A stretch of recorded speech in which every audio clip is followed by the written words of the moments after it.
Stone slabs for Shaista Mahal. From the concrete jungle, from the flamboyant apartment buildings stacked like matchboxes to the sky, from the smoke, spewing, horn-blaring vehicles that were always moving, day and night, as if constant movement was the only goal in life. Then from people, with no love for one another, no mutual trust, no harmony, no smiles of recognition even. I had desperately wanted to be free from such a suffocating environment. So, when Mujahid came with news of his transfer, I was very happy, truly. Ari, I forgot. I should tell you all about Mujahid, no? Mujahid is my home person. Oh, that sounds odd. A wife is usually the one who stays at home, so that makes her the home person. Perhaps then Mujahid is my office person. Che. I have made a mistake again. The office is not mine, after all. How else can I say this? If I use the term Yajamana and call him owner, then I will have to be a servant, as if I am an animal or a dog. I am a little educated. I have earned a degree. I do not like establishing these owner and servant roles. So then shall I say Ganda for husband? That also is too heavy a word, as if a Gandantara, a big disaster, awaits me. But why go into all this trouble? You could suggest that I use the nice word pati for husband. Then again, no woman who comes to your house introduces her husband saying, "This is my pati," right? This word is not very popular colloquially. It is a very bookish word. If one uses the word pati, there comes an urge to add devaru to it, a common practice, equating one's husband with God. I am not willing to give Mujahid such elevated status. Come to think of it, for us, that is, for us Muslims, it is said that other than Allah above, our pati is God on earth. Suppose there comes a situation where the husband's body is full of sores, with pus and blood oozing out from them. It is said that even if the wife uses her tongue to lick these wounds clean, she will still not be able to completely repay the debt she owes him. If he is a drunkard or a womanizer, or if he harasses her for dowry every day, even if all these ifs are true, he is still the husband. No matter which religion one belongs to, it is accepted that the wife is the husband's most obedient servant, his bonded laborer. By now, you must have understood what my relationship with Mujahid is. At the same time, you must have understood what I think about all this. It is not my mistake. When Mujahid, that is, my life companion, got transferred, we moved into beautiful quarters at the Krishnaraja Sagara Dam project.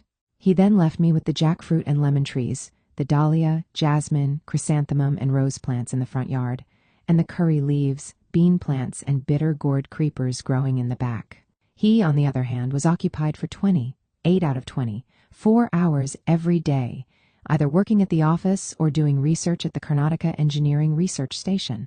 It is the same now, too. A cool breeze is tickling my body and mind.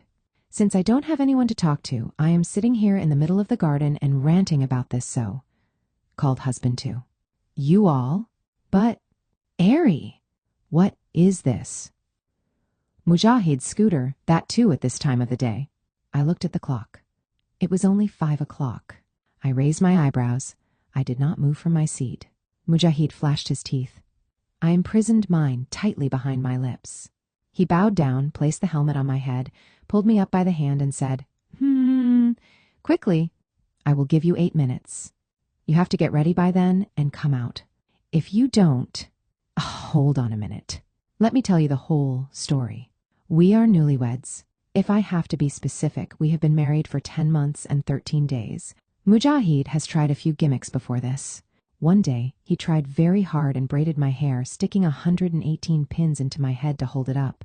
Satisfied that it looked very good, he even took a photo. I looked like a monkey. Another day, he tried to get me to wear trousers, but even his loosest pair burst out of their seams, and he had to give up trying. Then he tried to encourage me to smoke so that people would think of him as a very social, liberal person. I get very irritated when other people smoke, so instead of blowing out the smoke, I held it in and acted like I couldn't stop coughing and that I was finding it hard to breathe. Poor thing. He was so upset. But all these disasters passed within 3 months of our wedding, and we are a very normal couple now. Can I ask where we are going? Yes, you can ask. There is a man called Iftikhar Ahmed at the Belagola factory. I met him only 8 days ago. He has invited us to his house today, to Belagola, Mujahid replied. It did not take me even 8 minutes to come out. Chaluva rushed behind me and stood near the gate. He was happy when I told him, "Don't cook anything for dinner. I will come back and cook myself." It seemed like Mujahid was also in a good mood that day. He rode the scooter very slowly. Listening to him whistle a Hindi song, I wondered if I should tickle him. But by then, we had reached the Belagola circle.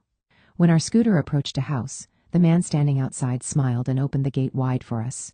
I got down and walked up the path. The compound alone was bigger than our quarters. When I saw all the amenities there, I wondered whether we were in a garden or a park. On each side of the footpath stood a guava tree with iron ropes tying a swing to its thick branches. Jasmine creepers and varieties of rose plants bloomed around them. I was dumbstruck. I guessed that the man standing outside must be Iftikhar. Just then, the lady of the house came out, greeted us with a polite salam, and welcomed us to her home. Within just half an hour, Iftikhar Bhai and Shaista Bhabhi were getting along with us so well. I was so surprised. Seeing Mujahid mostly talking to Shaista Bhabhi, I thought I would tease him about it when we were alone.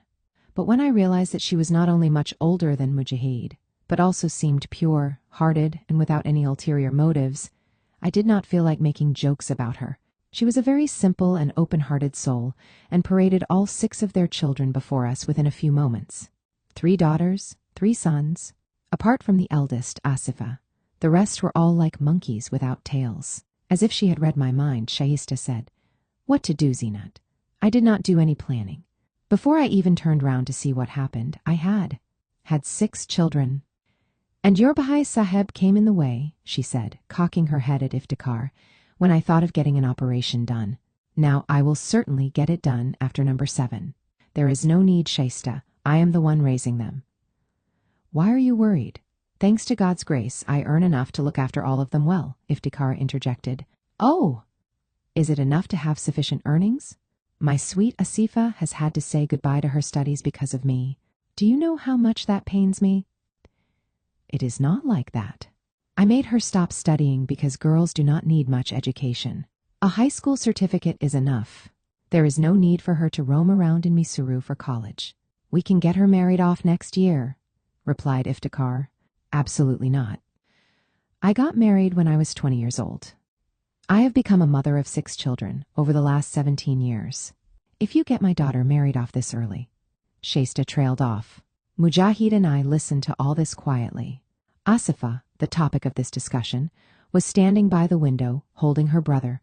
It agitated me to look at her youthful beauty and listen to decisions being made about her future.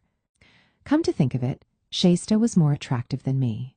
Iftikhar got up as if he had just thought of something and said, "Oh, Shaista, you and Zinat Bhabhi come out and sit here. I will pluck some flowers." Shaista and I went out. Asifa had given her brother a bottle of milk and was patting him gently. Shaista sat on one swing while I sat on the other. I liked the swing very much and began to push it higher and faster. The joy of going up and kicking the ground again while coming down. Just then I saw Iftikhar Bhai begin to pluck tiny jasmine buds with a plastic basket tied around his waist. Mujahid was playing with the kids in the front yard. A short while later, Iftikhar came and placed that plastic basket in his wife's hands and climbed up the guava tree. Shaista sat on the swing and began to string the flowers together. Iftikhar brought guavas for me and Shaista, nudged his wife along so he might sit next to her on the swing, and called out, "Asifa, bring us some tea, dear." Asifa had just then put her brother to sleep and come out, standing by, quiet and hesitant, since Mujahid was there too. She went in to make tea the moment she heard her father call. It was Iftikhar's 10th cup of tea in the hour we had been there. Shaista divided the jasmine buds she had strung into 2 equal pieces and gave me one. She left the other hanging down from the crown of her head like a rope. It suited her thick, long braid. Asifa came and handed Iftikhar the cup of tea. It did not seem right to me that Shaista was ignoring her grown-up daughter and adorning herself with so many flowers. "Come here, Asifa." I called her and tried to give her my share of the flowers. She did not accept them, but I forced her to sit next to me and tied them in her hair. The girl's eyes filled with tears, and she disappeared inside the house, Iftikhar's empty teacup and saucer in hand. It was getting dark. Just as I was thinking of leaving, Iftikhar said, "Zinat Bhabhi, look here, I planted this guava tree for Shaista, Every plant and flower here is a favorite of hers. I grew the Sanabe Shahi grapes creeper for her. These swings, she likes them very much. Iftikhar Bhai, I feel very happy to see you both together. You seem to pay a lot of attention to Bobby's likes and dislikes. Not just this. If I were an emperor, I would have built a palace to put even the Taj Mahal to shame, and call it Shaista Mahal. Mujahid had by then stopped playing with the children. He came near us and halted him mid-sentence. Oh, ho! Stop, Iftikhar. You don't know what blunder you are committing. The emperor built the Taj Mahal as a grave for his dead wife. May Allah give Bhabhi a long life. She is sitting right in front of you, and you are talking about constructing a Shaista Mahal. It seemed like Iftikhar faltered for a minute. But no one thinks of the Taj Mahal as a grave. They consider it a Mohabbat ki nishani, a symbol of love. I said it in that sense. Mujahid did not let the matter go and retorted, Yes, a symbol of dead love. But love does not die, Mujahid. It doesn't. But this is all very filmy, Bhai. If your mother dies, it is the death of your mother's love too. You will not get that kind of love from anyone else. But if the wife dies, it is a different matter, because one can get another wife. I was shocked at what Mujahid was saying. A tiny smile flashed across Shaista's face. She sprang up and said, Yes, my grandmother used to say that when a wife dies, it's like an elbow injury for the husband. Do you know, Zinat, if the elbow gets injured, the pain is extreme. For one instant it is intolerable. But it lasts only a few seconds, and after that one does not feel anything. There is no wound, no blood, no scar, no pain. I did not like where this conversation was going. But all of a sudden, Iftikhar got up, greatly agitated. He held Shaista's hands and said, Shaista, what are you saying? Every cell in my body is alive because of the strength of your name. Every heartbeat of mine is because of your energy and vigor. What you said, did those words come from your heart? Is that what you believe? I controlled my laughter with great difficulty. I remembered Shaista mentioning that Iftikhar was 10 years older than her. This sight of a man near 50 trying to declare the immortality of his love like a teenager, and her sitting like a queen and looking at him benevolently as if she would forgive every transgression, was not one I was likely to see again. Mujahid finally broke into a wide smile. Shaista giggled, overcome by shyness. We soon left. Since we had eaten a lot at Shaista's house, Mujahid said that he did not want dinner and just had a glass of milk. I felt the same, and there was no need to think about cooking. He sat down with a book to read, and although I was also flipping through an issue of Femina magazine, my thoughts were all about Shaista's family. I know. You're only pretending to read that magazine.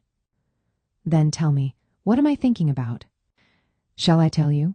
You are thinking about Shaista's youngest child, the one with black eyes and plump cheeks, replied Mujahid. Maybe. But more than that, I am thinking about what you said back there. I knew it. I knew you would worry too much about that. To be frank with you, Zinat, you must understand the emperor who built the world-famous memorial for love did not die with his wife. There were innumerable women in his zenana. It is not about the emperor. Okay, I will let the subject of Shah Jahan go. Shall I talk about our modern Badshah of love? Fundamentally, Iftikhar needs the company of women. He has a special place for Shaista because they have been getting along very well for many years. Whether it is Shaista or Nargis or Mehroon. Enough. Stop it. Even in 10 lifetimes, you will not be able to love me as much as Iftikhar loves Shaista. First of all, there is no concept of reincarnation for us. I don't believe in these things. Secondly, I am ready to show you 100 times the love Iftikhar showers on Shaista, this very instant, no matter how much you protest.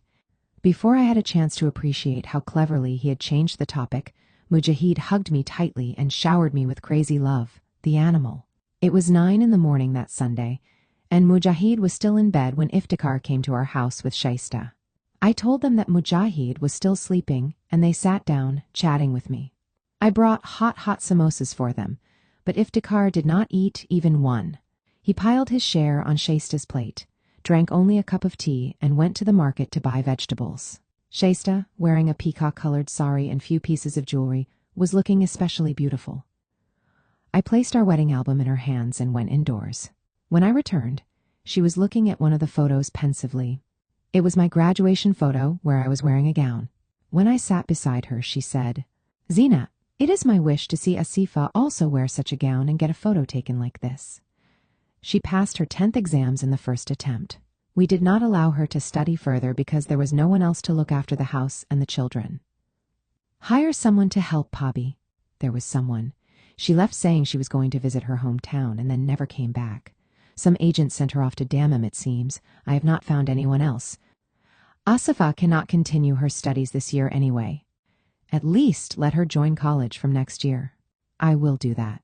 What is the use of torturing that poor young girl just for our convenience? Ayo, Zinat, I had forgotten to ask.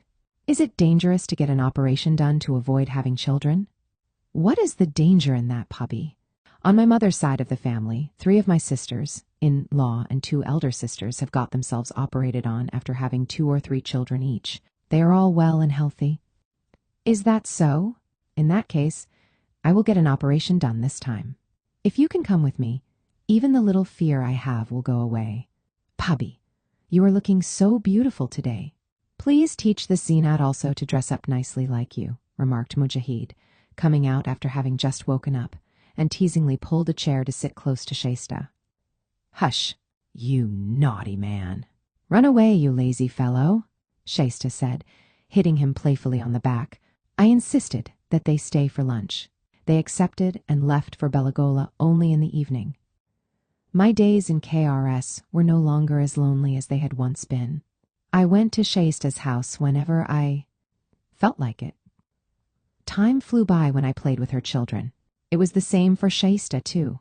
She wanted to give her children a good education, especially Asifa, wanting to relieve her of household duties and let her get a degree. Aside from this, she had no other wants. She looked hale and hearty. Her face glowed. The lady doctor who examined Shaista that day said that she still had some 15-20 days to go before she was due.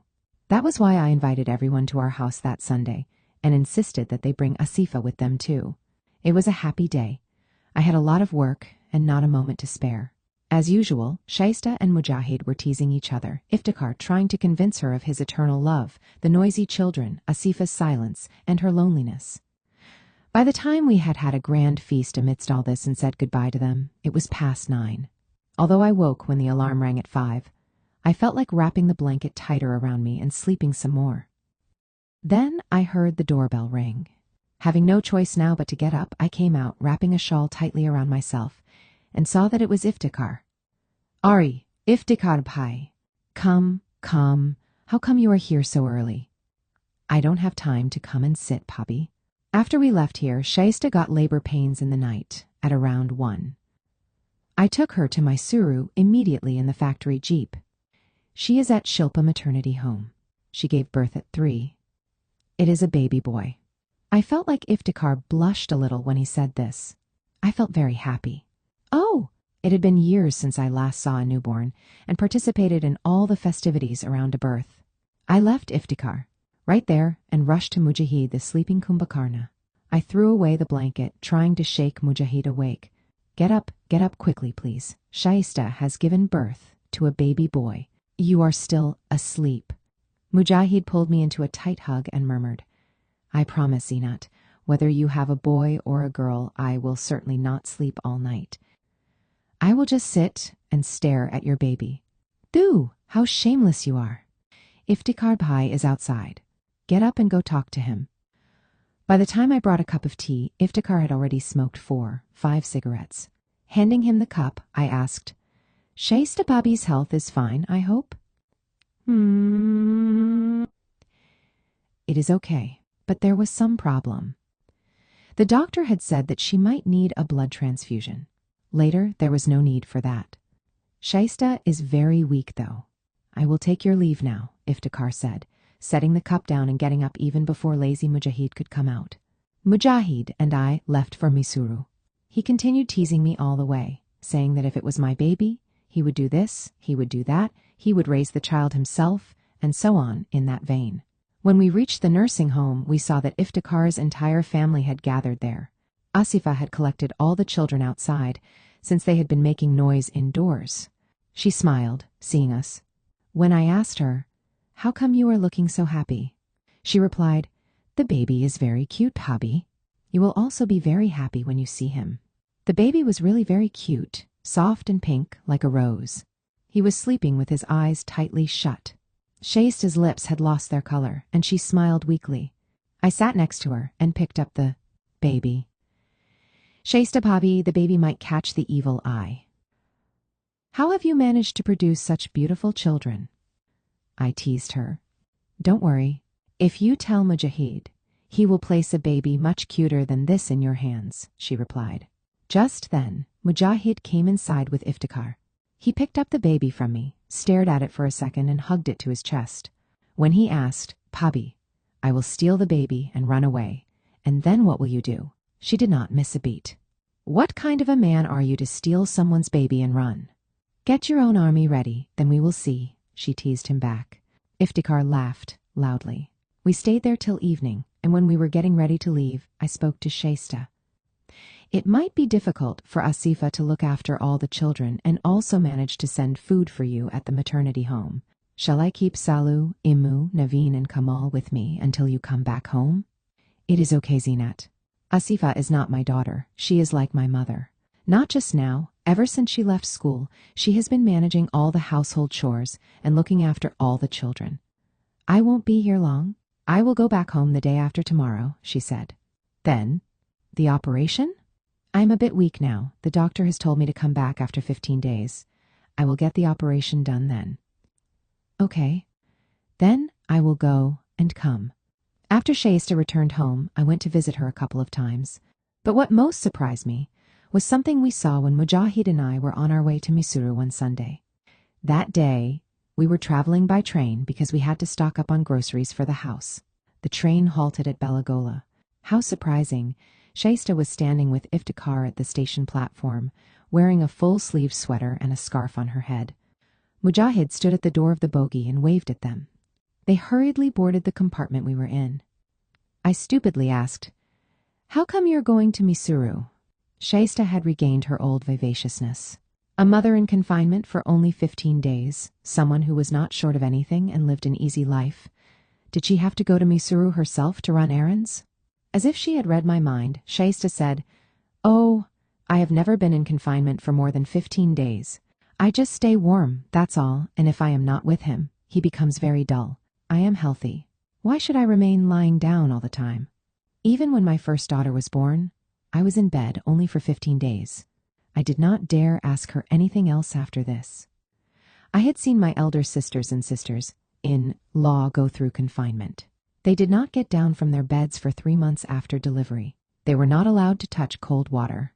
When they woke up in the morning, Amma would pour 3 big pots of hot water on them, make them lie down immediately after and cover them with 10 blankets. Eventually, Amma would decide that 10 blankets were still not enough and lay out a whole mattress on each woman. After 15 minutes, the new mother would begin to sweat profusely. Amma would make her get up, wipe away the bad water, that is what Amma called sweat, and give her mutton heart or mutton leg soup.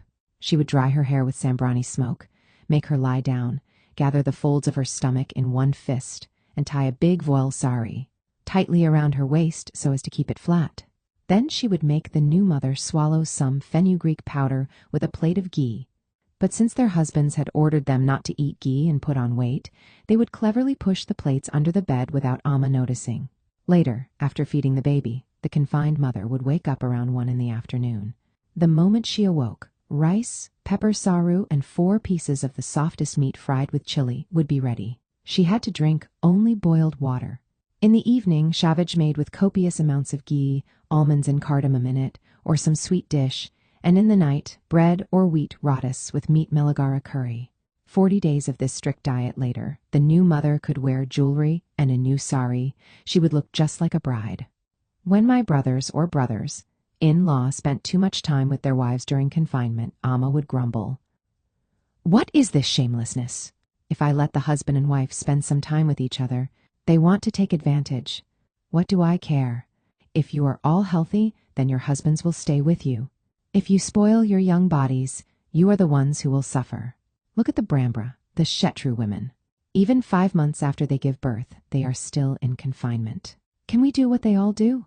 Can we take so much care? That is why they are all so strong and healthy. She would pass comments like these.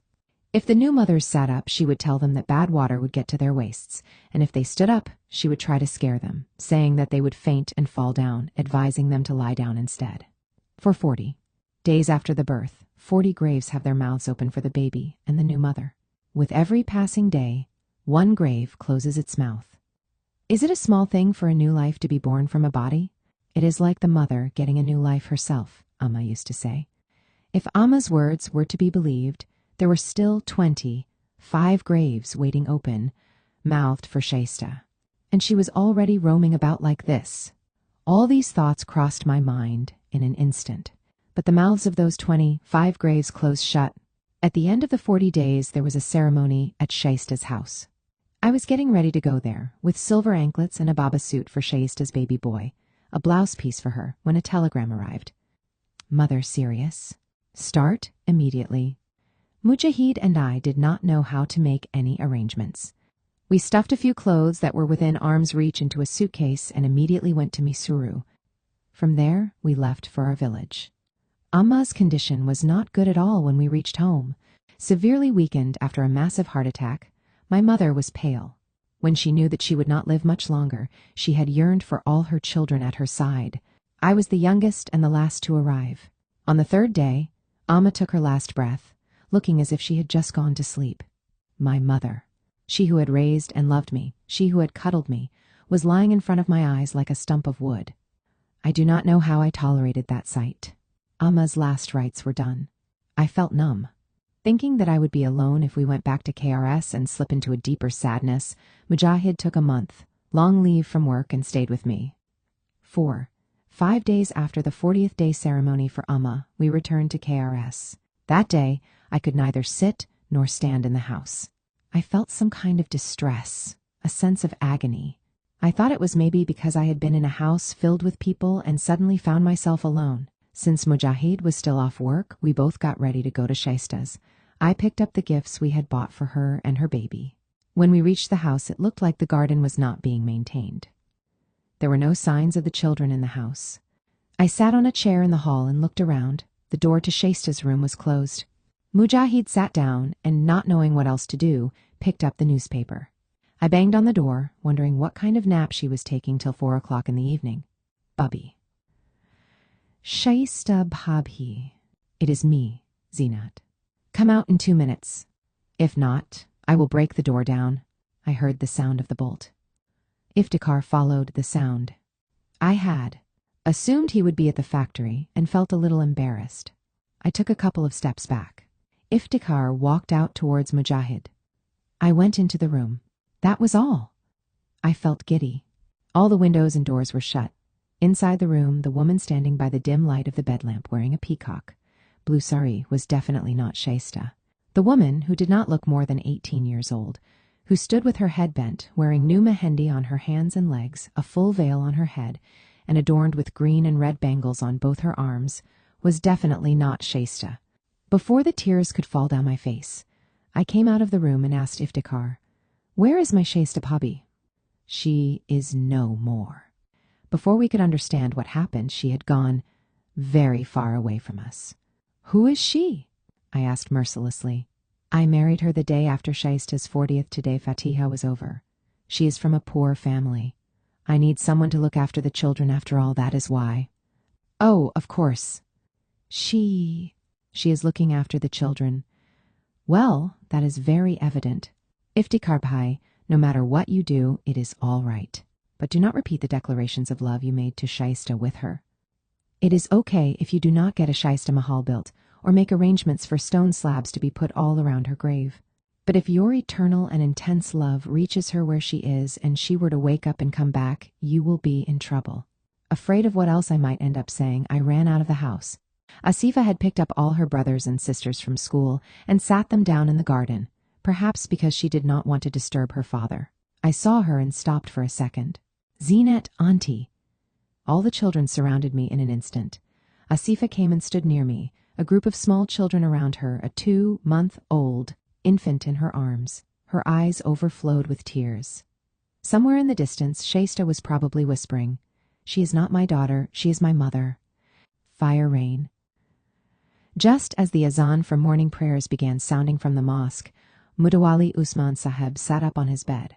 Noticing that his wife Arifa was not beside him, he stepped out into the living room and saw that she and their son Ansar were fast asleep on the rug. Even a casual glance made clear there was something uneven about the 3-year-old's breathing. He understood what was happening when he saw the wet cloth on his forehead, the scattered milk bowl, cup, spoon, water jug, and flask of hot water. Arifa must have stayed up all night and now lay sleeping, clearly exhausted, in the hall no less. He felt a stab of guilt. He suddenly remembered, however, that his youngest sister Jamila and her husband were sleeping in the next room and became agitated. He wondered whether he should drape a blanket over Arifa, but then he thought of Jamila's husband, furrowed his brow and body, and shook her roughly awake. She didn't wake immediately from her exhausted sleep, and his temper rose. A little song that a fakir used to sing came to his mind. Handi endike, higaliu vimanadali handi, maniali handi, mayali handi hatavana. The meat of a pig is haram. Likewise, anger. Devout Muslims believe that they become impure if they even see a pig. The song equates the anger that slides across their minds, bodies, and homes with pigs. The Mutawali had sung it several times too, but that morning the song disappeared in the face of his unreasonable anger. Impatiently, he fidgeted about and, as if suddenly realizing something, roughly kicked Arifa's legs. She woke and sat up straight. "Why can't you sleep inside?" he asked hoarsely, and walked out without waiting for her answer. The mosque was a furlong from their house.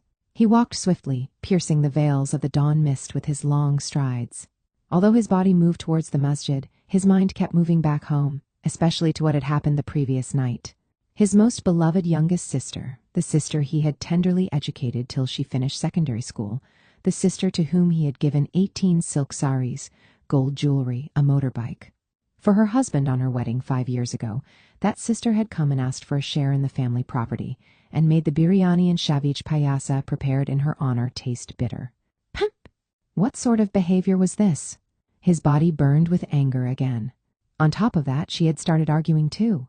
"Anna, this is the share over which I have rights. According to Allah and the Prophet's Shariat, I am not asking you for a share in the property you have worked hard and earned yourself." What was the property he had earned? Wasn't he only managing the property his father had accumulated? 1/6 of our father's property belongs to me. Oh ho! She had calculated everything before coming. He wanted to say, "Take your 1/6 share," and give her a slap. But he tried hard to control the pig that had taken over his body and was restlessly jumping around. Her 6-foot-tall husband was also sitting on a chair nearby like a bodyguard. "You take so many decisions for problems in the mohalla. You should have called me and said, 'Here, take your share. Forget my situation. Take Sakina Aka's case. She has neither a husband nor children old enough to work.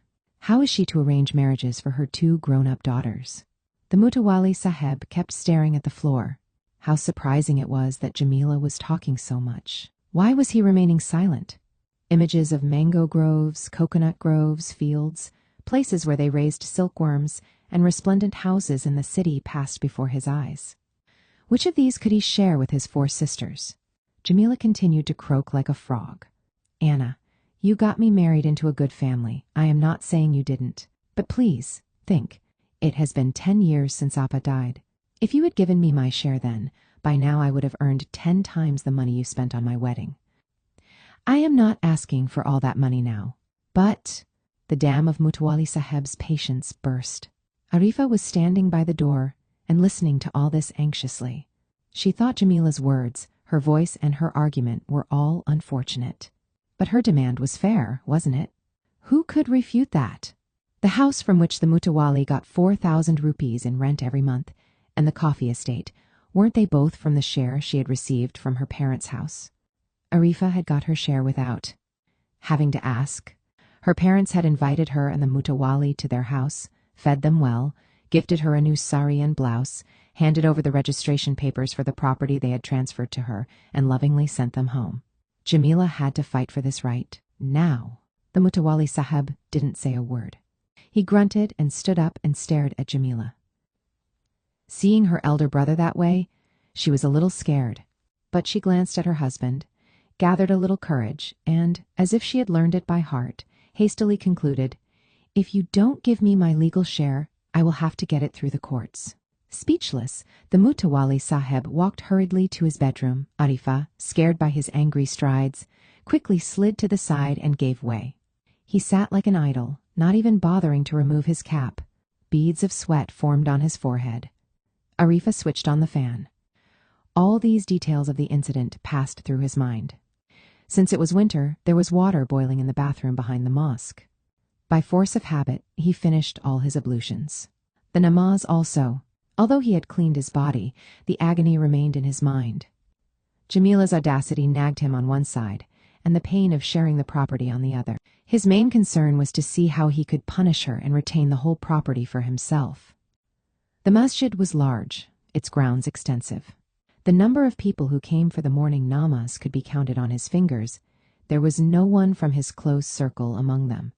He was thus forced to turn back home. But he did not want to go home just yet.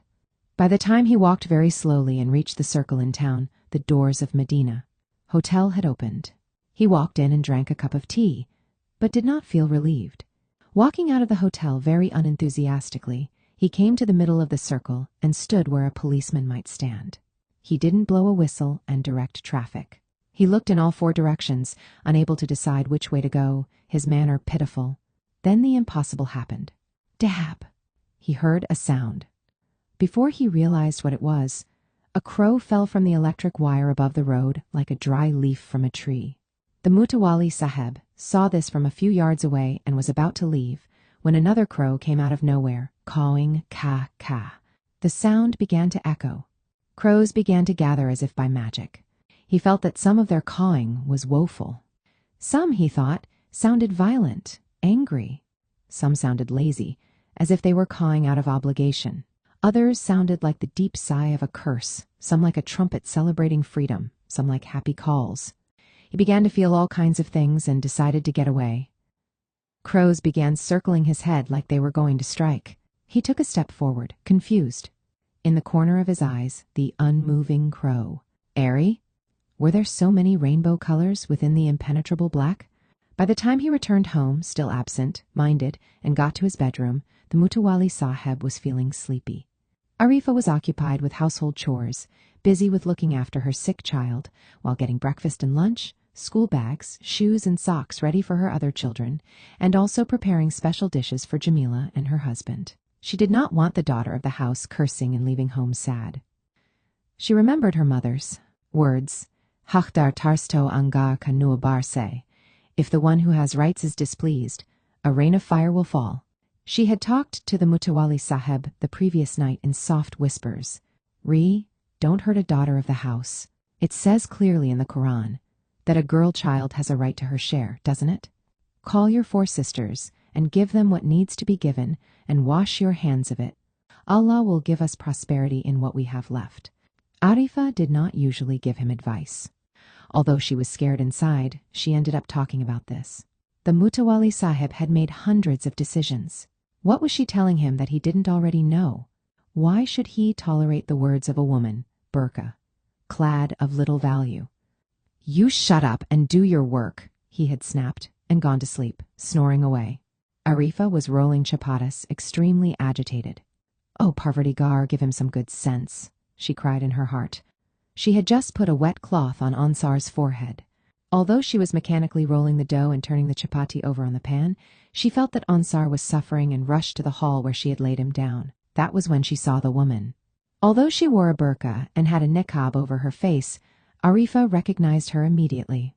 A dirty sari was peeping through the holes in the burqa that had once been black and had now turned pale brown from wear. Cracked heels, colorless skin, Hawaii chapels repaired using safety pins. Arifa recognized the woman's condition in a glance and felt embarrassed for her. Nor did the woman come in, but remained in the veranda, along with the many men who had come to see the Mutawali Sahib. Seeing her standing in a corner, Arifa felt a lump rise in her throat.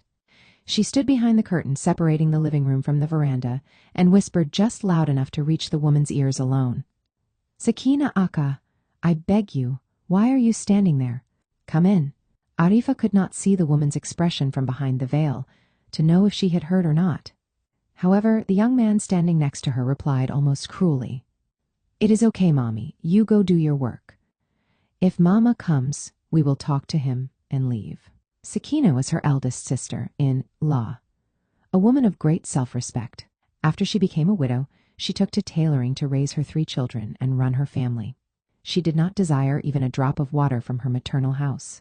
She would come once in a while during festivals and take her elder brother's blessings. That day, she was standing in line with others like a stranger. Arifa wondered if she too had come to ask for a share in property like Jamila, but she quickly put the thought down and called Sakina inside again. Her attempt to somehow get Sakina to at least sit in the living room before her husband came out was in vain. His body felt heavy, but the Mutawali Saheb had had a good sleep. He was perplexed to see Arifa peeping at the people in the veranda, something she had never done before, and gesturing at someone outside. Without realizing it, his voice rose sharply. "Arifa?"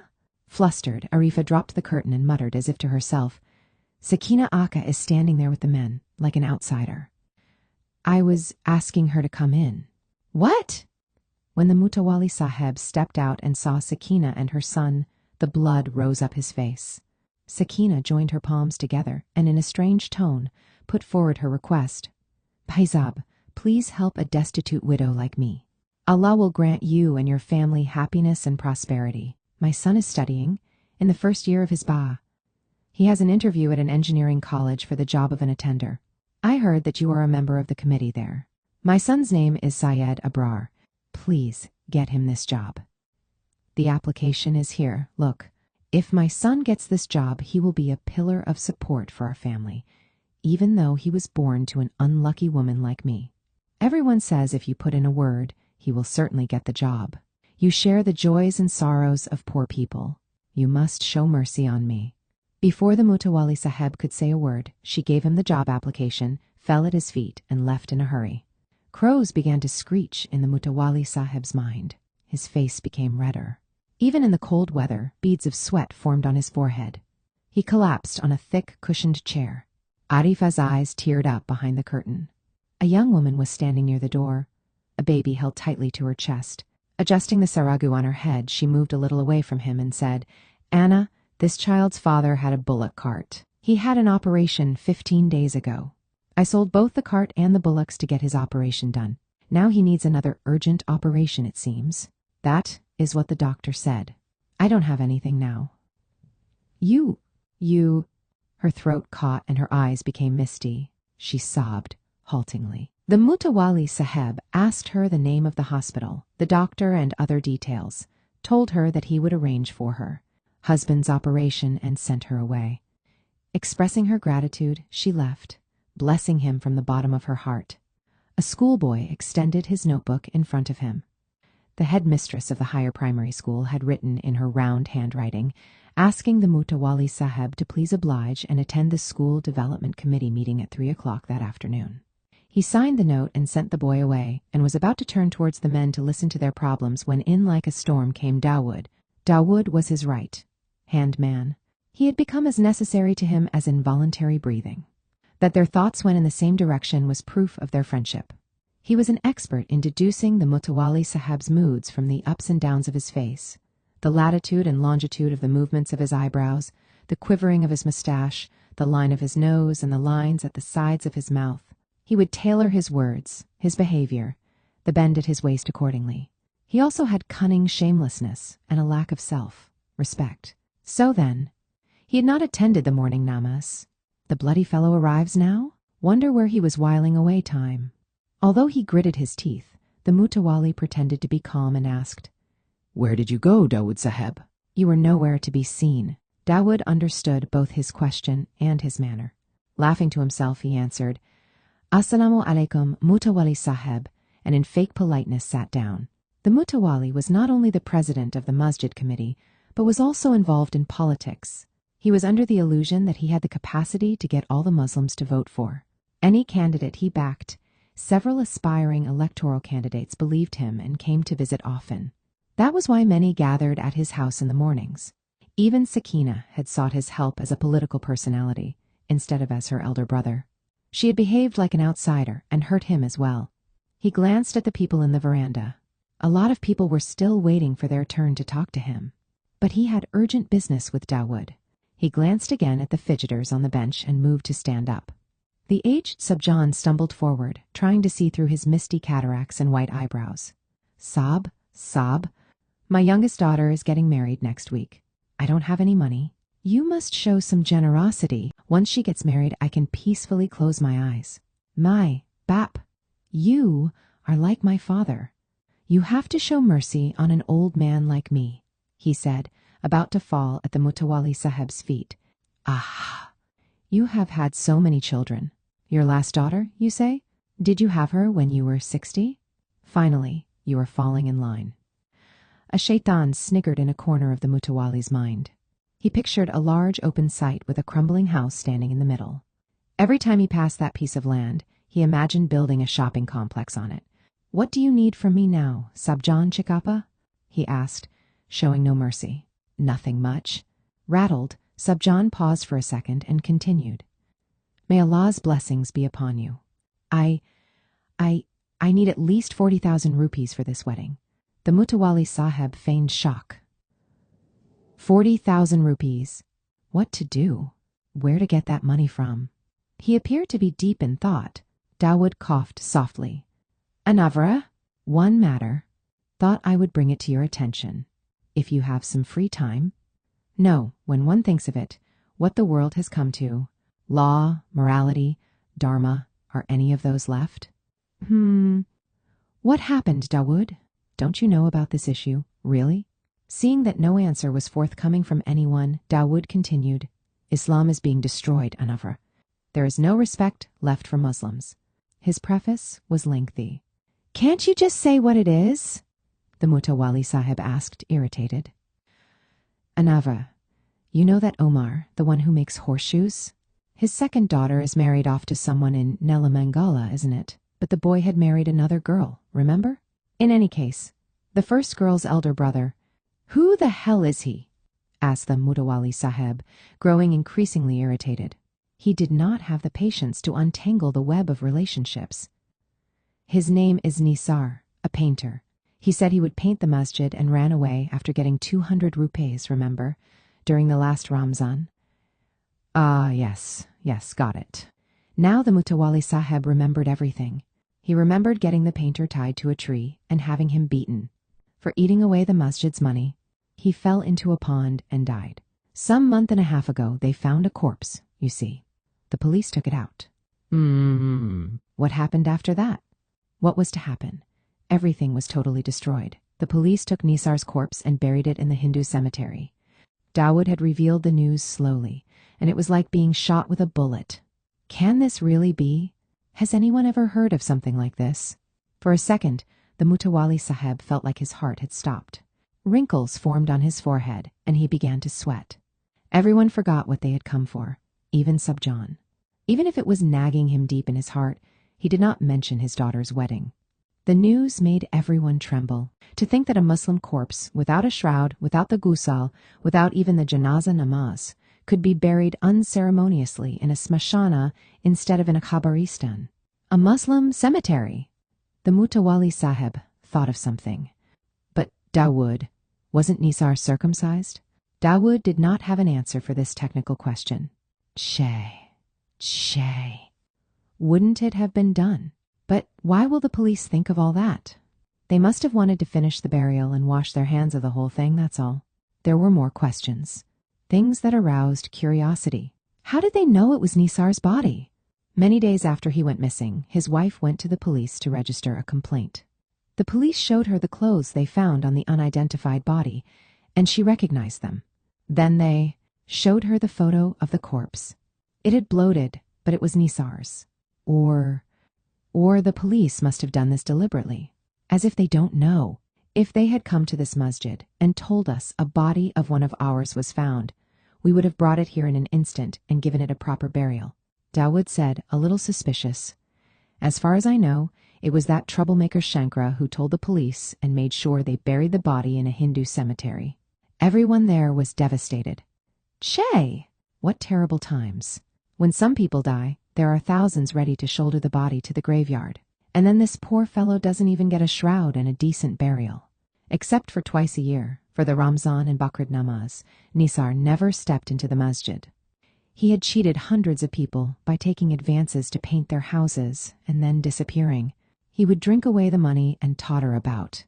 He had once even eaten the Jamaat's money, saying he would paint the masjid.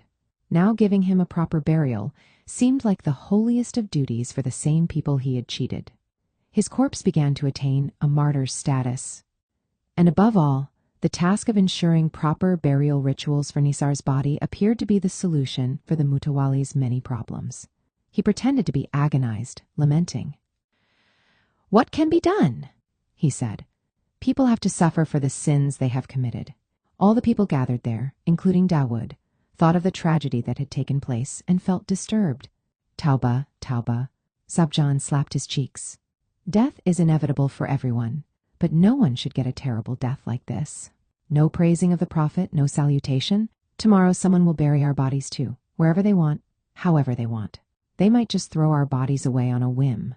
Dawood did not miss the chance to add his 2 bits either.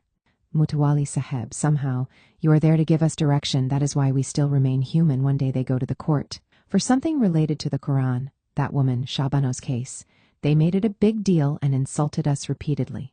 And now they take Muslim bodies and bury them in Hindu cemeteries? What greater injustice do we need?" Dawood began to see this as a grave problem.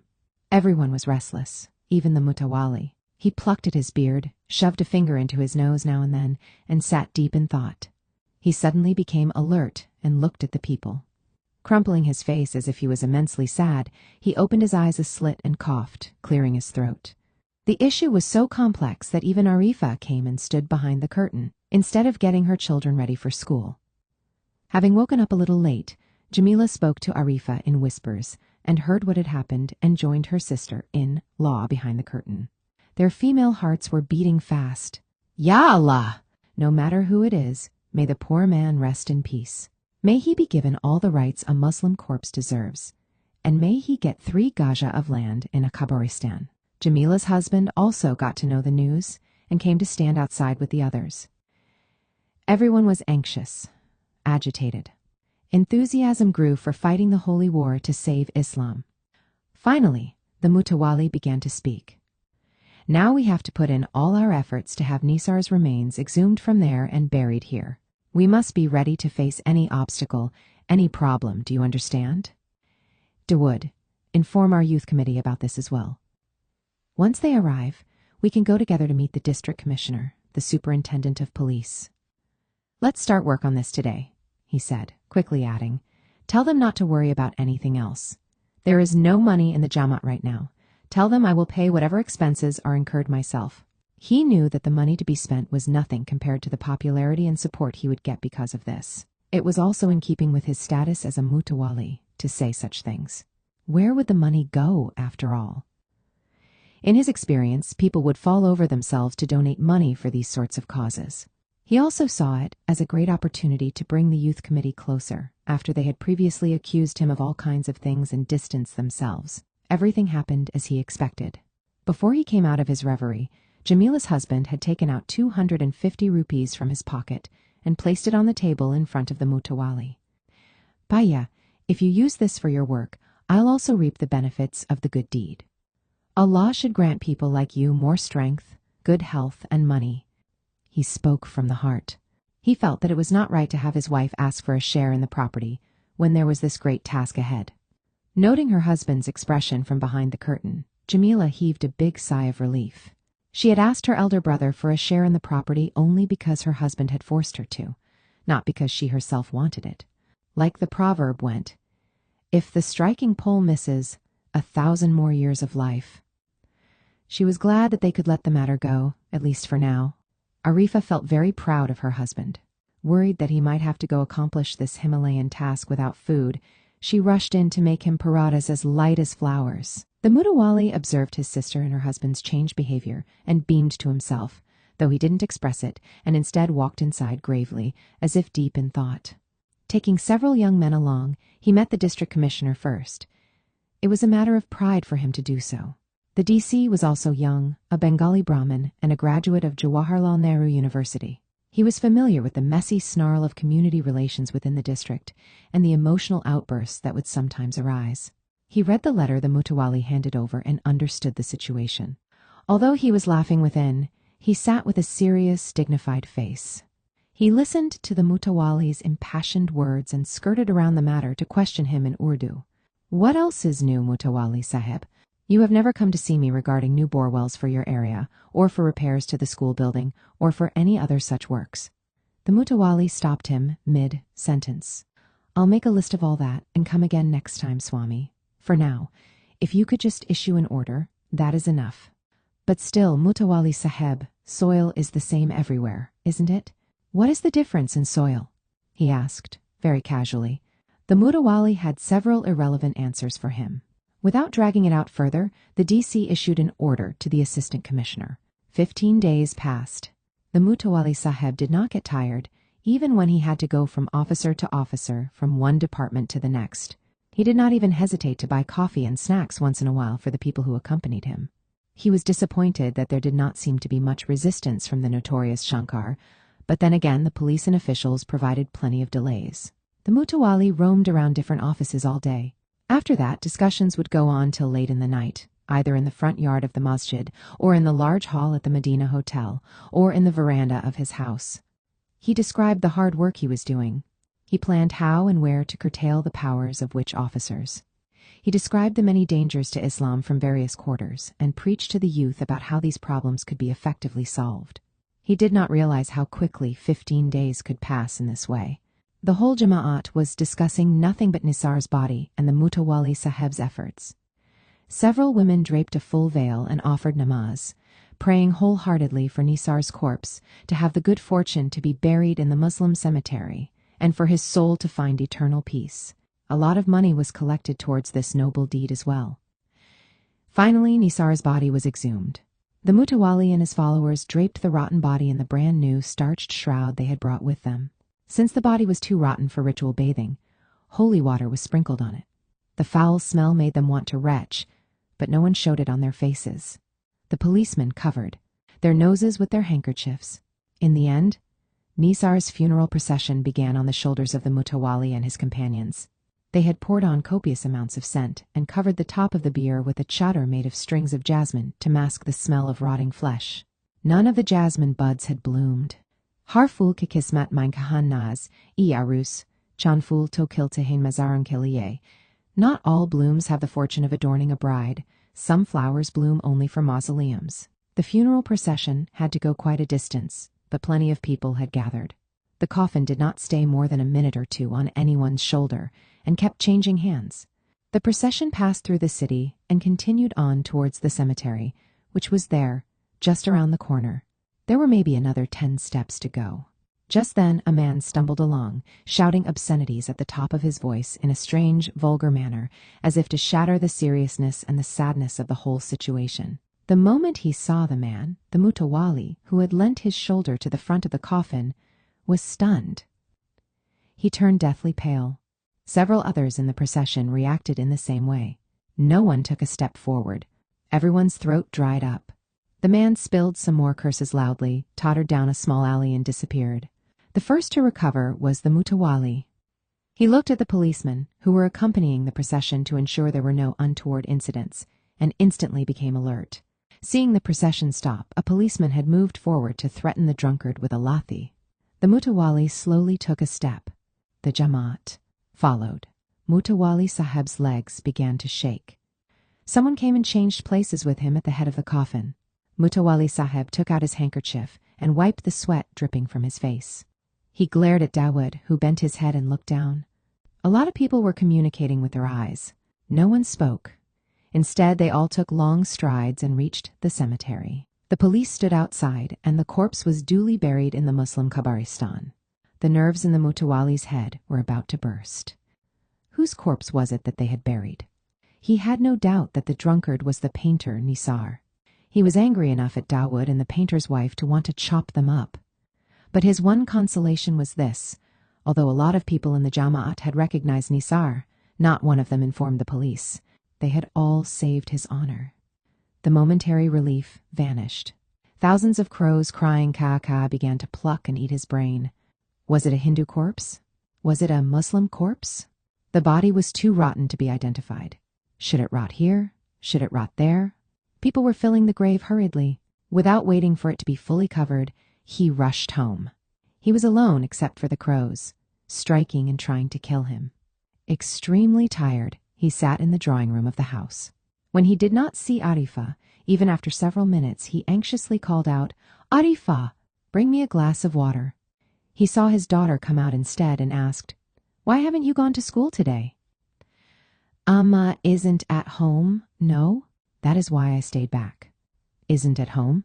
Where did she go?" The girl lifted the eyelashes, covering her eyes reddened by crying, and replied, "Ansar is very sick, isn't it, Appa? Amma is with him in the hospital." "Huh? What did you say? Who is sick? Since when? What illness?" Heavy drops of tears fell from the girl's eyes as the questions came one after the other. "Ansar had high fever for the last 15-20 days, didn't he? The doctor was saying it is some illness of the brain. Some disease called meningitis, it seems." She started sobbing uncontrollably. The glass of water slipped and fell from the Mutawali Sahib's hand. Slowly, voices began to sound in his ears again. "Anna, my share in the property, Anna. Please help this poor widow, my bap. Give me a loan for my daughter's wedding. Hakdar Tarsto Angar Kanu Barse." A rain of fire. Crows, black, gray, the rainbow within them. Black cobras. Just in time for the Isha Namaz, Taranum came running, the Arabic book in her bag, her dupatta on top to shield it from the rain, and yelled, "Ammi! Ammi!" while shaking out the water dripping from her hair. Rafia, slowly roasting dried mackerel on coals, did not answer. Taranum rushed in and said, "Ammi, Hasina, and her mother are sitting in the mosque." "Oh, why?" "Apparently there is some judgment today." "Oh, is it?" When he was sent to the Arabic madrasa to study, Rafi was in the habit of dozing off in his seat, or he would forget his books or lose his cap somewhere. When he reached home, he pushed his mother Wasima's hand away as she tried to hold him still to feed him a mouthful and said, "Ammi, along with Hasina, her mother has also been sitting in the mosque from that time itself." "At this hour? Why?" "There is some judgment today, it seems." "Oh, that?" After distributing matchbox labels and pictures of actors and actresses to all the madrasa students in exchange for a stick of chalk each, his pockets were full, but when Hamid reached home, he was crying because of a rotten tooth and told his mother, "Ammi, Hasina is..." As they were all conveying the news at home one by one, Majida lifted her shalwar carefully with her left hand to ensure it didn't get dirty, hugged the Quran to her chest with her right, and stepped into the house. She saw her father sitting leisurely in the drawing room and came to a sudden halt. She held the Quran in both her hands, pressed the holy book to her eyes before placing it on the table and asked, "Abba, why haven't you gone to the mosque?" Isn't it time for the Isha Namaz now? There is still some time for the Jama'at to congregate." "I'll go," said Abdul Khader Saheb, the Mutawali of the mosque. He picked up his cap from the teapoy and slowly placed it on his head. Majida snapped, "I am not talking about the namaz. There, in the mosque, Hasina and her mother are sitting and waiting for you. It seems her judgment is happening today." "Oh, that is..." "Wait, what did you say? That woman is sitting in the mosque? Where in the mosque is she?" Having forgotten about the meeting of the council he had called for, the Mutawali Sahib was scratching his thick black beard with the tips of his fingers, lost in thought. "Oh, Abbajan, you! Where they keep the janazah there, they are sitting near there, Hasina, her mother, Hasina's two younger sisters. They are all sitting there. You must go quickly, Abbajan, poor things. They are all shivering in the cold. The rain, the cold, the eagerness to feel warm. What will now make it fun is some Ceylon paratha, fall made with lots of chilies, chicken kebabs, and to wash it all down, to get a barely noticeable high, some... Along with that, the jewel, like Amina, who had borne him 7 children in 10 years of marriage, her body, her sari smelling of garlic, fresh ginger, and garam masala, her breasts round and full since she was still breastfeeding the youngest baby. The Mutawali Sahib's imagination was reaching a peak when Amina herself appeared at the door. She wiped her masala, filled hands on her saragoo, and as if she was a rooster about to start a fight, she tilted her neck and coughed softly. The Mutawali looked up at her. I am completely fed up. No matter how many times I tell you, you don't let it fall inside your ears. Others are not even married at my age. But I am already an old woman, Amina grumbled. What's happened now? What is there to happen? My back is broken. These children, the home, samsara. Do I have even a minute of free time? If I bear one child per year, what will I become? Don't you want me to live long enough to be a mother to these children at least? Hush. Why talk about all that now? Have I ever left you wanting for anything? No matter what, the thing you ask for will not happen. Understand that very clearly. I am the Mutawali. If people get to know that I got the operation done for a woman in my own house, I will have to be answerable to them, Ham. The conversation would have continued, but there was a sound near the front door, and Amina quickly went in. Assalamu alaikum, Mutawali Saab. Wa alaikum assalam. Ari, Yaqub, you have only come now? But she came and has been waiting for a long time. Should I take a decision or not? You are here.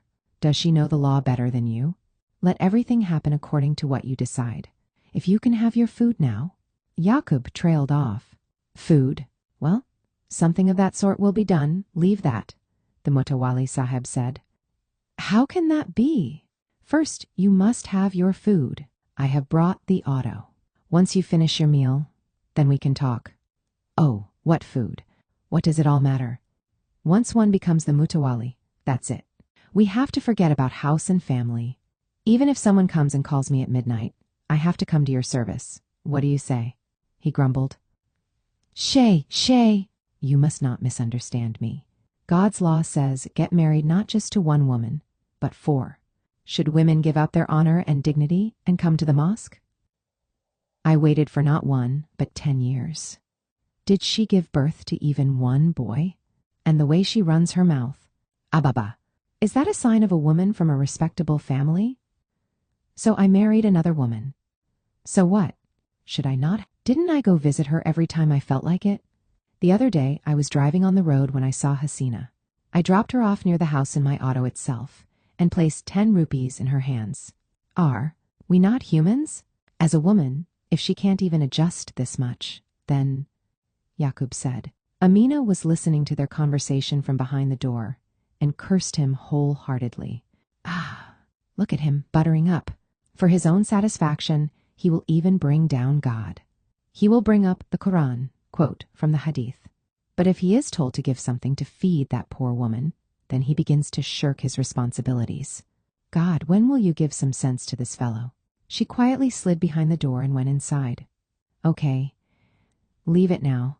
Once you start, you go on non. Stop, the Mutawali Sahib said, putting on his coat. When he had stepped into his sandals and got down to the road, Yaqub said, let's go to the Princess Hotel. No one from our community will peep into the family room there. Let's go to a nicer place, in case someone sees us. What if there is unnecessary trouble? Who will give them answers? As it is, you know how people behave. This rain, Abba, this cold. Ay, Amina, I am going out. I'll be late coming back. Close the door, the Mutawali said. In reply came the sound of vessels being slammed down and Amina's grumbling. Mutawali, it seems, Mutawali. But what kind of man is he? After becoming the Mutawali, does he do the namaz properly 5 times a day? Has he stopped going to the cinema? Fine.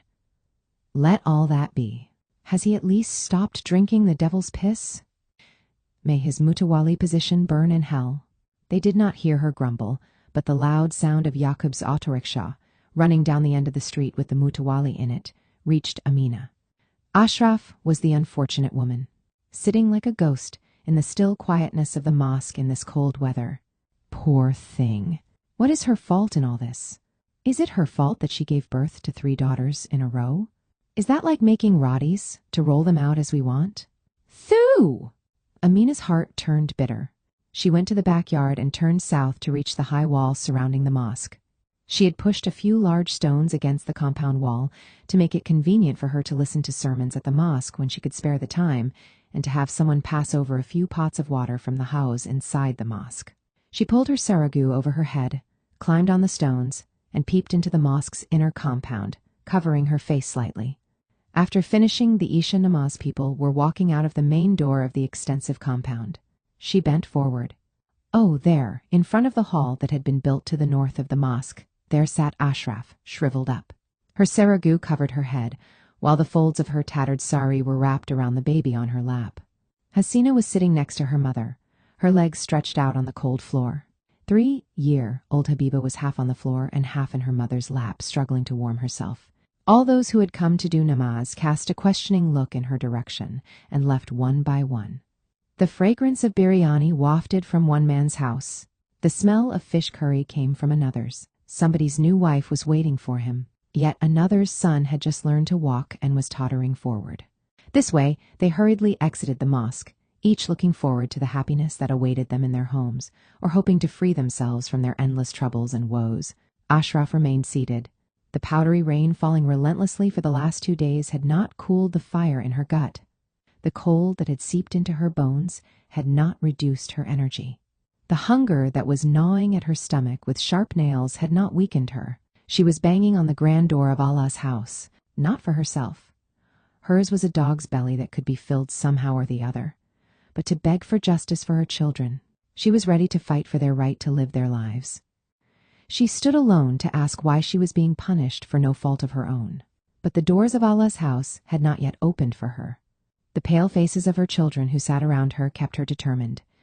When her voice continued to go unheard, she had resorted to creating a scene. The baby sleeping in her lap moved a little. Ashraf tried to stretch her stiffened legs a bit, parted her seragu, and looked at the baby's face.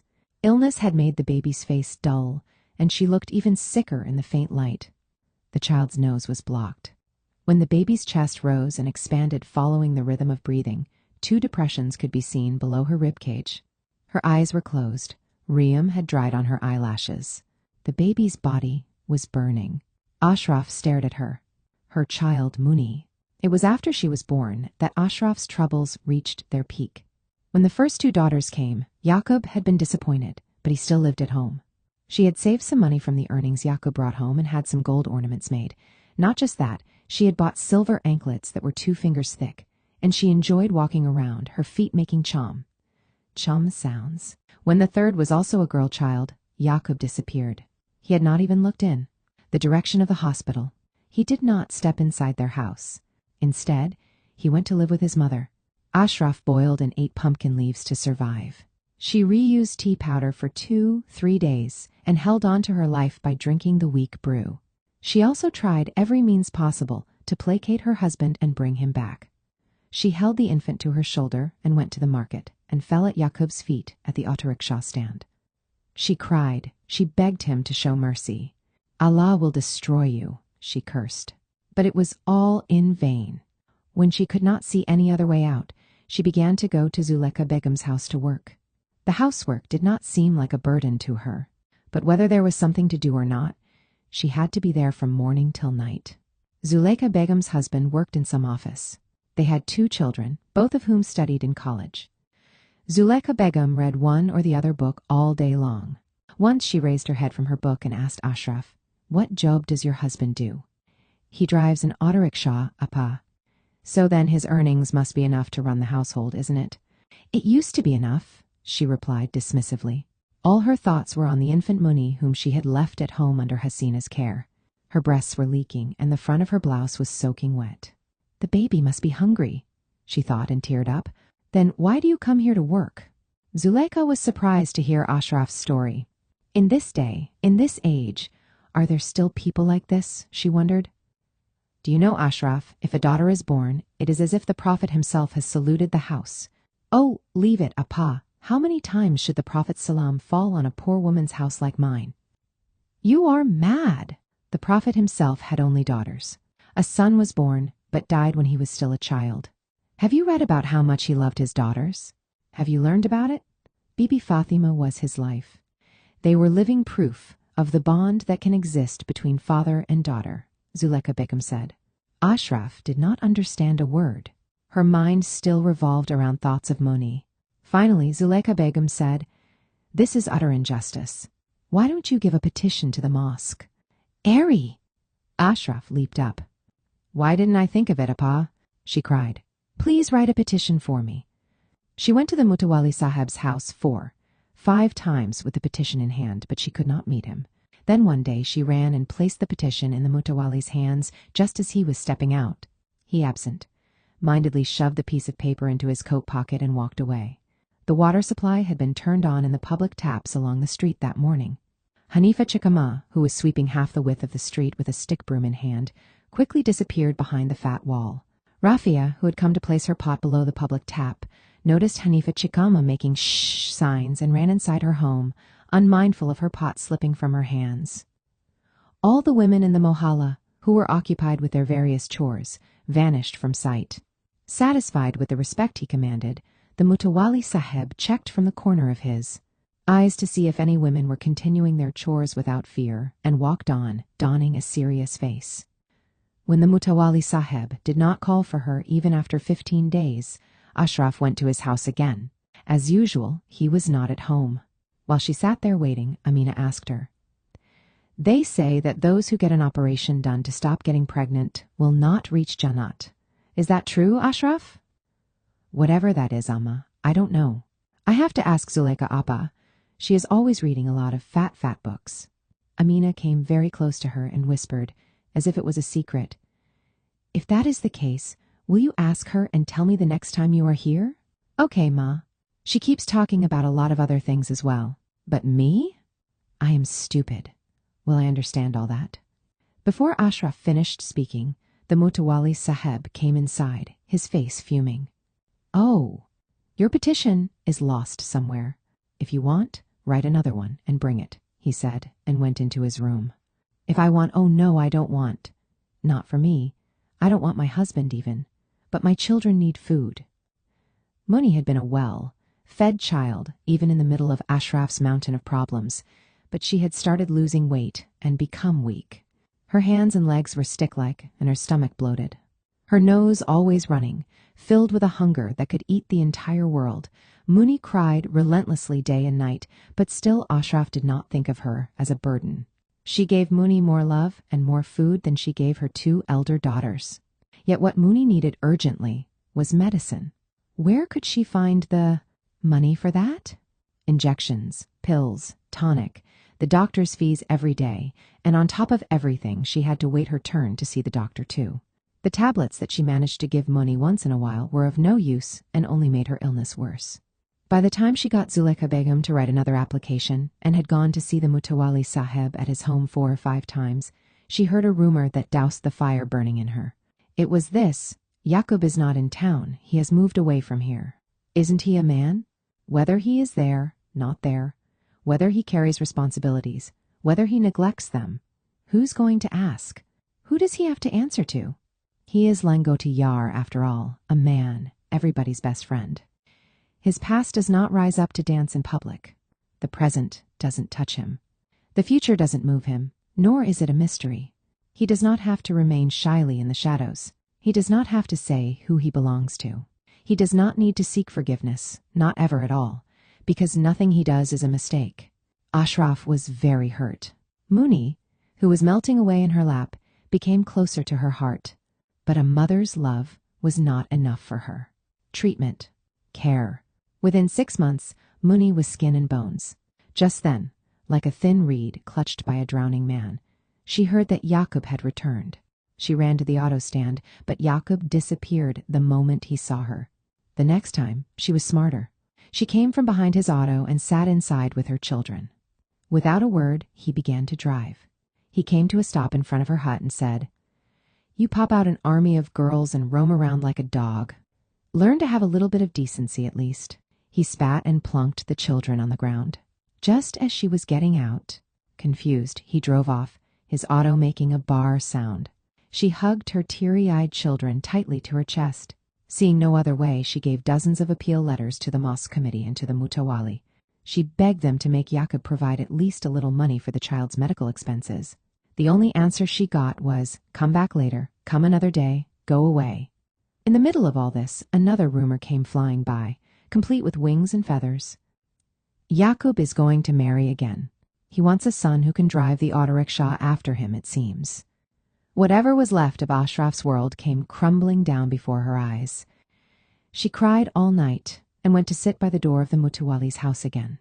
The Mutawalli Saheb came out yawning at around 9 in the morning, saw her and asked, "What?" His face showing his irritation, Ashraf described her usual complaints in detail.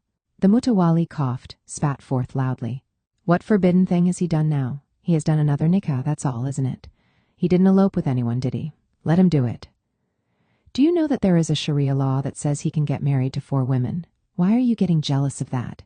These women are like this only they know." "Only to be jealous," he said, looking at Amina from the corner of his eyes. Although Amina, breastfeeding her youngest baby, thought, "Damn these men," she felt a prick in her heart. She realized that the day when she would have to line up her children and beg just like Ashraf was not far off. In a weak voice, Ashraf said, "He not one. Let him get married 1,000 times. I am not jealous. As long as he is happy, that is. Enough for me. I am not going to trouble him. But Mutawalli Saheb, this child is dying. At least medicine for..." The Mutawalli stopped her mid-sentence and scolded. "Look, don't talk like a fool. Maut and Hayat, our death and life, is in Allah's hands. Even if a rock is smashed over the heads of some people, they don't die. That is because it is Allah's wish that they should live. Just like that, if it is Allah's wish that this one should live, then it will live. If not, it will die. Why should you trouble Yaqub for that?" Ashraf was speechless before such questions. It was true. She tried to console herself, thinking that whatever happens is God's will. But the child had non-stop diarrhea, and, looking at her, she could not put all the burden on Allah and sit quietly. Who else could she ask? Yaqub had married again and gone to his new wife's village. The next time Ashraf saw him, there was mehendi on his nails. The watch he wore on his left wrist was shining. He was standing next to his auto wearing new shoes, stylishly combing his hair, looking almost like a stranger. Completely occupied with himself, he stuffed a 10-rupee note into Ashraf's hands as if she was some beggar and disappeared. Ashraf became a stone. But the question of Muni's life and death kept her determined. Zulekha Begum lifted her head from her book and said, "Look, for any man to marry 4 wives, there has to be right reason for it. If it is wartime, if many men are dying in the war, then a man can marry more than once. If the wife is suffering from a long-term incurable disease, or if she cannot have children, then he can marry again. Else, if he cannot get satisfaction from one..." She couldn't finish the sentence. Ashraf suddenly exploded in anger. "I don't fall into any of these categories. Don't I have children? Isn't it wrong that he left me? Isn't it wrong that he made me and our children destitute? Look, according to Sharia, even if he marries again, he has to ensure that he does not make even a little distinction between the 2 wives and treats them both equally." "That means..." "How, Appa?" "That means if he builds you a house, he has to build a similar house for her. If he buys you a sari, one for her too. If he spends one night with you, he has to spend one night with her." Ashraf's eyes welled up. "I don't want all that, Appa. If he spends a little money for my child and saves her life, I won't even look in his direction again. But still, what he is doing is wrong, isn't it, Appa?" "Of course. 100% it is his fault." "Then why doesn't the Mutawalli Saheb say that?" "See, that is where the biggest problem is. In a lot of our Jama'at, the Mutawallis don't know the law themselves. Secondly, they don't have the authority to implement the law. Thirdly, no one listens to them, and then they accept only the parts of the law that suit them. Where this Sharia law remains is in the laps of poor women like you, like this Muni." "Is there no medicine for this, Appa?" "There is. Why won't there be? Why don't scholars tell women about the rights available to them? Because they only want to restrict women. The whole world is at a stage where everyone is saying something must be done for women and girl children. But these people, they have taken over the Quran and the Hadiths. Let them behave as per these texts at least. Let them educate girls, not just a madrasa education, but also in schools and colleges. The choice of a husband should be hers. Let them give that. These eunuchs, let them give meher and get married instead of licking leftovers by taking dowry. Let a girl's maternal family give her a share in the property. Let them respect her right to get divorced if there is no compatibility between the man and woman. If she is divorced, let someone come forward to marry her again. If she is a widow, let her get a companion to share her life with. Appa, what are you saying? Ashraf felt like she had lost her senses. What I am saying is correct, Ashraf.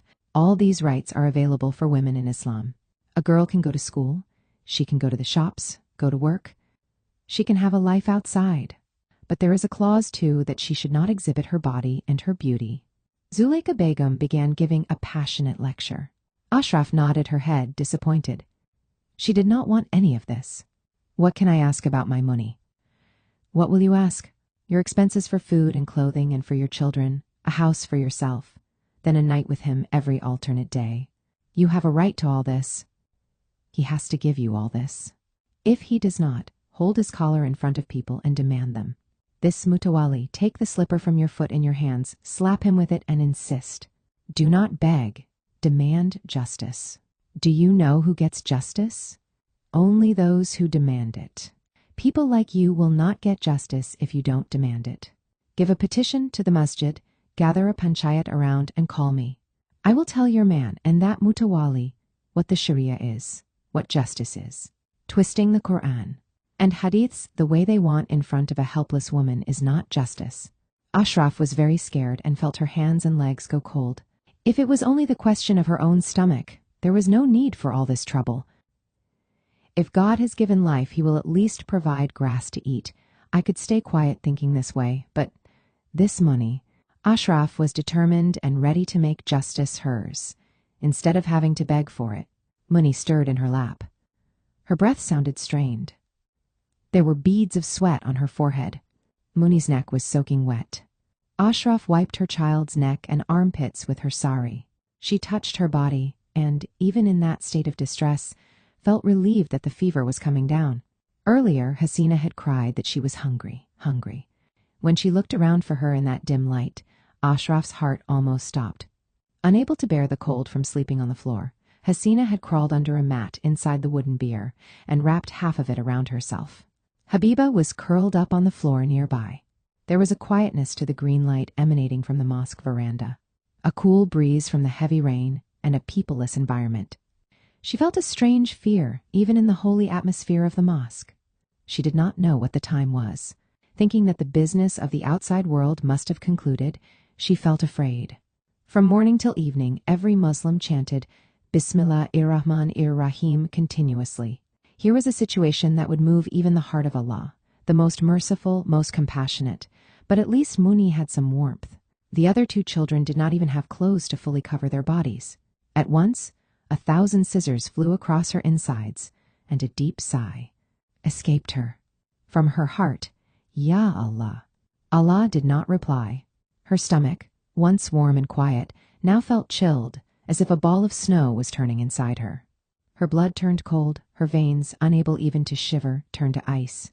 She couldn't understand that someone was calling. Finally, she heard Amina's voice from a distance. Amina was standing on the other side of the compound wall with a plate in her hands. She was calling, Ashraf, take this, there is roti, come, fast. Hold this. Ashraf returned to reality very slowly. Rain continued to fall as if that was the law of this cruel world. On the other side, far away, roti, an extraordinary strength flowed through her. She held Muni to her chest and got up. Just then, the masjid gate creaked. The Mutawali Sahib, seemingly at the height of happiness, was coming in with Yaqub. The Mutawali patted his stomach and burped softly. He spat with a pichak sound from his pawn-reddened lips and slowly walked up to the top of the masjid steps. Yaqub walked just as leisurely and stood a little distance away. An expression of, look at that, she still has not left, passed across his face. Amina's hands that held the rotis slowly slid back. In the houses surrounding the mosque, most people had finished their dinners. The men were either watching TV or had gone to sleep. The women, on the pretext of finishing their chores, kept going to the end of their own house compounds, keeping a foot on some high platform or pressing their palms on the wet walls of the masjid to see what was happening. Ashraf held Muni, the inspiration for her fight, to her chest and slowly walked up to the men. The Mutawali was sitting on the top step. Yaqub was standing to his left, one step below.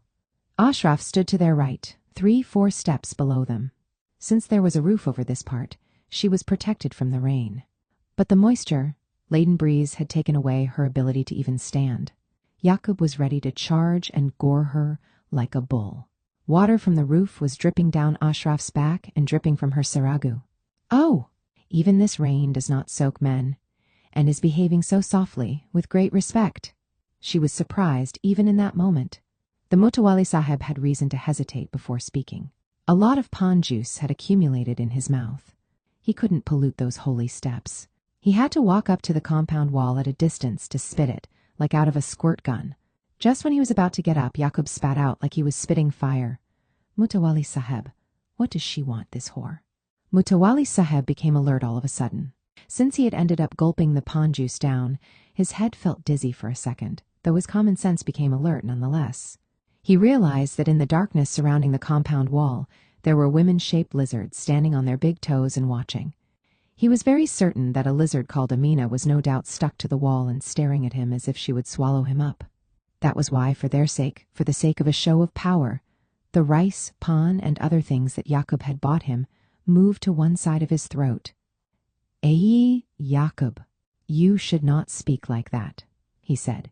But Yaqub was not in a state to listen. This woman, she had made his life hell. Like feces stuck to the feet. She was the devil who destroyed him by putting the responsibility of those 3 girls on him, when all he wanted was to find happiness in the lap of his new wife, and if a baby boy was born, to have an heir to his auto rickshaw. She was the demon troubling him. That Ghafoor, Idris, Nasir, all of them have 2 wives and are having fun, but none of their wives are causing trouble like this. They have quietly gone to their maternal homes, or else they are working as coolies or something. This bitch has not only troubled me for 2 years, but has now climbed the steps of the mosque even. She, her. Yaqub burned with uncontrollable anger even in that cold. Lay, if you who squats to pee has this much arrogance, how much arrogance should I, who stands to piss, have? He screamed in his very dignified manner.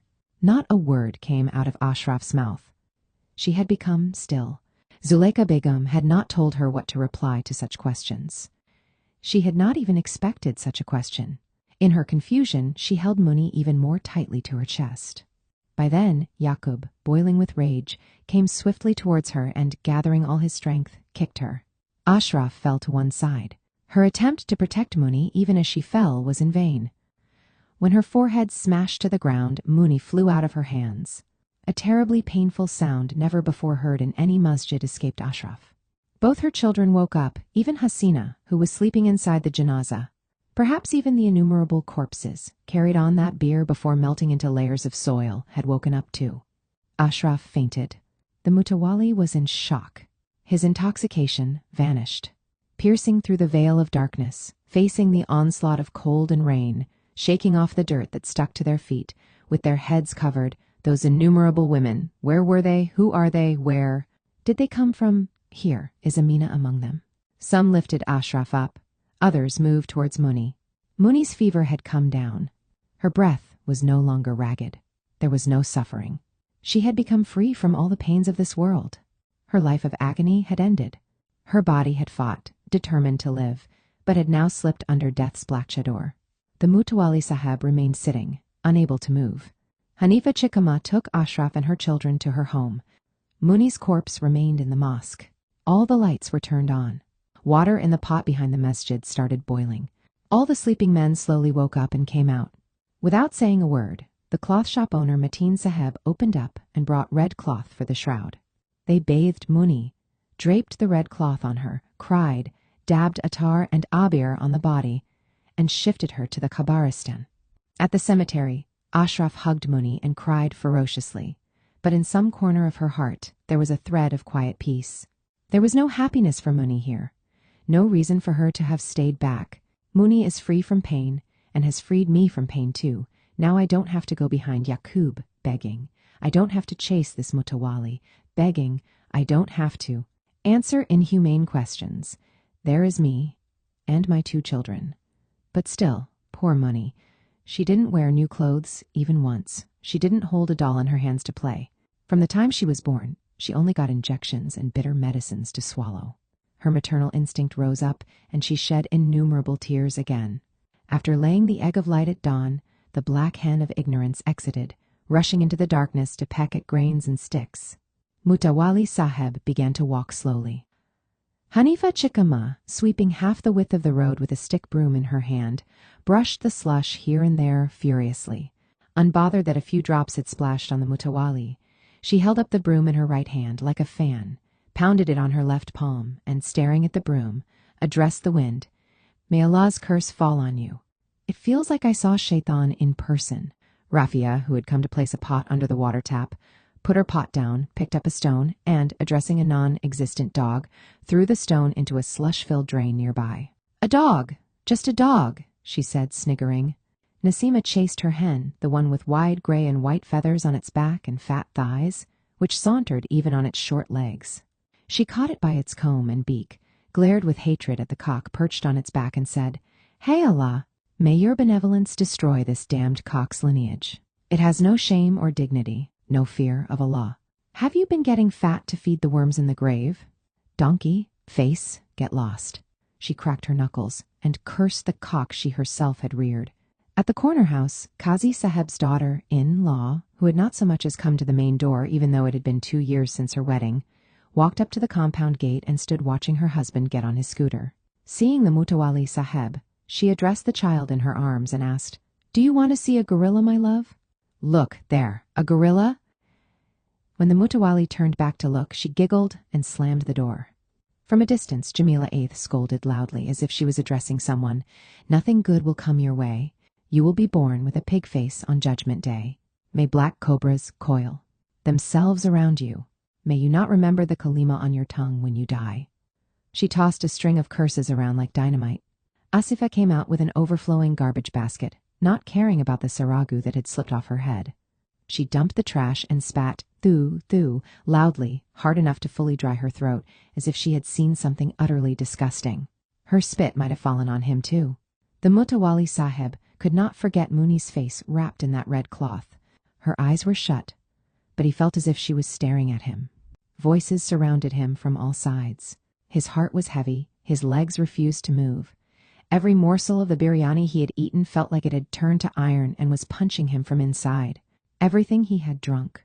Like Amina said, it felt like Shaitan's piss. He felt assaulted by its stink, as if he was going to drown in the smell. He was afraid. There was a bad feeling in his stomach. Just as he was struggling up the steps to his house, he saw the blurry sight of Amina with her mother, getting ready to go somewhere. He wiped his sweat and, dry, throated, and unable to speak, gestured to ask where to. "Where else to?" She exploded. "I have given you 7 already. At least now I am going to get an operation done." Without the strength to stop her, without any words to say to her, just as the Mutawali was about to sit down, Amina spoke exactly like him. "Look, close the door and look after the children. It will be more. Then a week before I return,